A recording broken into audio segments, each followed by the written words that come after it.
Good day, నమస్తే. నేను మీ దోస్తు. ఇవాళ బేకరీకి వచ్చిన మా ఊర్లో పెద్ద మనుషులంతా ఇట్లా పొద్దున పూట కూర్చొని కాఫీలు అట్లా తాకుంటే సంతోషంగా ఉంటారు అనమాట. ఇంకా నేను మన పుష్ప వచ్చేసి సూపర్ మార్కెట్ బ్రెడ్ తినడం అనమాట. Bakery fresh bread, milk bread తింటాడు. ఇంకా అవి తీసుకొనేసి సూపర్ మార్కెట్కి పోతున్న తొందర నడుచుకుంటా పోయి సూపర్ మార్కెట్లో కూడా అవన్నీ తీసుకోవాలా. పుష్ప ఏమో యూట్లో కూర్చొని వెయిట్ చేస్తున్నాడు పార్కింగ్ ఏరియాలో. ఇక ఇది వచ్చేసి చికెన్ తీసుకున్నాను, గ్రిల్డ్ చికెన్ను బార్బిక్యూ తీసుకున్నా. ఇక్కడ ఏందనంటే మన పుష్ప నీళ్ళు కూడా నల్ల నీళ్ళు తాగడు. ఇంకా బాటిల్ వాటరే కొనాలా పుష్పకు.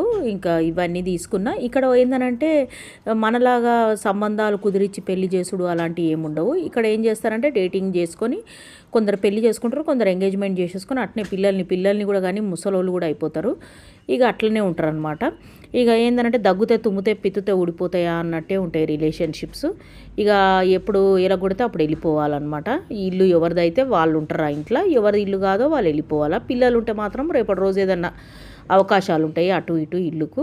ఈ బ్రెడ్ మొత్తం వంకర అయిపోయింది. ఇంకేం చేస్తాడో ఏమో. ఈడ మా దగ్గర ఏందనంటే ఒప్పందము, నువ్వు వచ్చేసి ఇంట్లో తినే సామాన్లు కొనాలా, నేను వచ్చేసేసి విద్యుత్ నీళ్ళు ఇవన్నీ నేను కడతాను అనేసి ఒప్పందం ఉంటుందన్నమాట. నేను వారం పోయేసేసి ఇట్లా తీసుకొని రావాలా. ఇక ఆయన వచ్చేసి నెలకొకసారి అవి కడతాడనమాట, విద్యుత్ అవన్నీ. ఇక అది ఒప్పందం అనమాట.